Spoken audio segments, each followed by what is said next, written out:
Salut à tous et bienvenue. Aujourd'hui, on s'attaque à un sujet qui est un vrai défi pour beaucoup de monde en muscu. La sèche. On va décortiquer ensemble comment perdre ce fichu gras, mais surtout sans dire adieu à la masse musculaire qu'on a mis tant de temps à construire. Et oui, c'est la question centrale, la question à 1 million. Parce que, soyons clairs, perdre du poids sur la balance, c'est une chose. Mais vraiment, sculpter son physique en ciblant uniquement la graisse, ça c'est un tout autre art. Et la réponse, elle repose sur un principe fondamental. Et les voici, ce fameux principe, le déficit calorique. En théorie, c'est tout simple. Si le corps dépense plus d'énergie qu'il n'en reçoit via l'alimentation, il n'a pas le choix. Il doit aller chercher cette énergie manquante quelque part. Et tout l'objectif d'une sèche bien menée, c'est de le forcer à puiser dans ses réserves de graisse.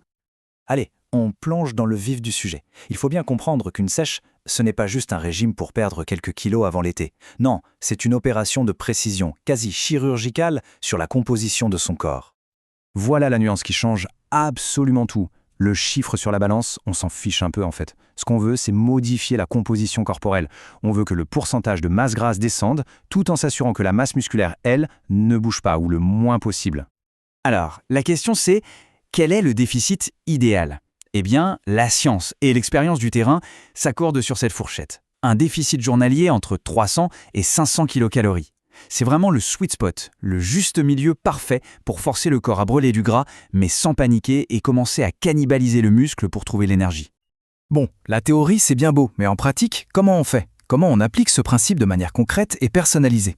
Eh bien, tout commence par quelques calculs, qui sont la base de tout.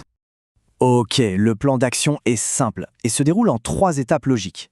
D'abord, on doit savoir combien de calories notre corps brûle au repos complet. C'est le métabolisme de base. Ensuite, on ajuste ce chiffre en fonction de notre niveau d'activité pour connaître notre dépense totale. Et enfin, on applique notre déficit de 300 à 500 calories. C'est une feuille de route claire et efficace. Pour la première étape, le calcul du BMR, on ne va pas sortir un chiffre de notre chapeau. On se base sur des fondations scientifiques solides. La formule de Black et ses collègues, par exemple, est super intéressante parce qu'elle est considérée comme l'une des plus précises à ce jour. Elle nous donne vraiment l'énergie minimale dont le corps a besoin pour faire tourner ses fonctions vitales. Une fois qu'on a ce métabolisme de base, on passe à la dépense énergétique totale, la fameuse TDE. Pour la trouver, c'est simple. On multiplie notre BMR par un facteur qui correspond à notre niveau d'activité. Et là, attention, il faut être vraiment honnête avec soi-même. On ne choisit pas très actif si on a un travail de bureau et qu'on fait juste un peu de sport. Cette honnêteté est la clé de la réussite. Pour que tout ça soit bien parlant, rien de tel qu'un exemple concret tiré de notre source. Prenons le cas d'un homme de 25 ans qui pèse 75 kg pour 1,80 m et qui s'entraîne sérieusement 4 fois par semaine. On peut donc le considérer comme modérément actif. Alors, premier calcul. Avec la formule de Black et Al, son métabolisme de base, son BMR, est de 1847 kcal. C'est l'énergie qu'il dépense s'il reste allongé toute la journée sans rien faire. Ensuite, on prend en compte son activité.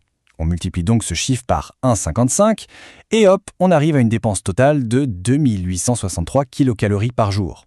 Ça, c'est son point d'équilibre, le nombre de calories qu'il doit manger pour ne ni prendre ni perdre de poids. Et maintenant, la dernière étape, la plus simple. On applique notre déficit. On choisit un déficit modéré de 400 calories. On soustrait et on obtient notre objectif pour la sèche, 2463 kcal par jour. Voilà, on a notre chiffre de départ.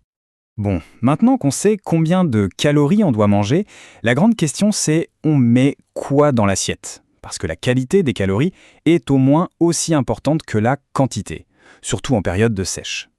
Et là, s'il y a un roi, un pilier indétrônable de la sèche, ce sont bien les protéines. Pourquoi ? Pour 3 raisons majeures. D'abord, elles calent super bien, ce qui aide à gérer la faim. Ensuite, leur digestion demande plus d'énergie au corps. Et surtout, c'est l'argument numéro 1, elles protègent nos muscles. L'objectif, c'est de viser entre 1,5 et 2,2 grammes par kilo de poids de corps. Passons aux glucides. Ah, les fameux glucides que tout le monde adore détester pendant un régime. C'est une énorme erreur de les supprimer. Ils sont notre carburant principal, l'essence qui nous permet de faire des entraînements intenses. La bonne stratégie, c'est de choisir des sources complexes comme les flocons d'avoine ou le riz complet et de les placer intelligemment autour des entraînements. Et on termine avec les lipides. Et là, attention, c'est un point crucial. Vouloir les réduire au minimum est une des pires erreurs possibles. Les bonnes graisses sont absolument essentielles pour notre système hormonal, notamment pour la production de testostérone. Un système hormonal qui fonctionne bien, c'est la garantie de garder son énergie et de préserver son muscle. Donc on ne descend jamais trop bas et on choisit des sources de qualité. Ok, on sait ce qu'il faut faire, mais il est tout aussi important de savoir ce qu'il ne faut surtout pas faire. Faisons un petit tour des erreurs les plus classiques qui peuvent complètement saboter une sèche. L'erreur numéro 1, c'est le grand classique. Vouloir des résultats pour hier. S'infliger un déficit beaucoup trop grand, au-delà de 600 calories, c'est le meilleur moyen de perdre du muscle, de voir son métabolisme s'effondrer et de se sentir complètement à plat. C'est totalement contre-productif. Erreur numéro 2, déclarer la guerre totale aux glucides. On l'a déjà dit, mais c'est tellement important de le répéter. Sans glucides, les performances à l'entraînement chutent, la récupération est mauvaise et le risque de perdre du muscle augmente en flèche. Le corps a besoin de son carburant. Et voici l'erreur numéro 3, qui est peut-être le pire ennemi d'une sèche réussie, l'impatience. Une sèche, ce n'est pas un sprint, c'est un marathon. Il faut se donner le temps, entre 12 et 20 semaines en général, en visant une perte de poids saine de 0,5 à 1% de son poids de corps par semaine. La patience est vraiment la clé du succès durable. Ça y est, la sèche est finie, l'objectif est atteint, bravo. Mais attention, ce n'est pas tout à fait terminé. La phase de sortie est peut-être aussi importante que la sèche elle-même si on veut garder ses résultats.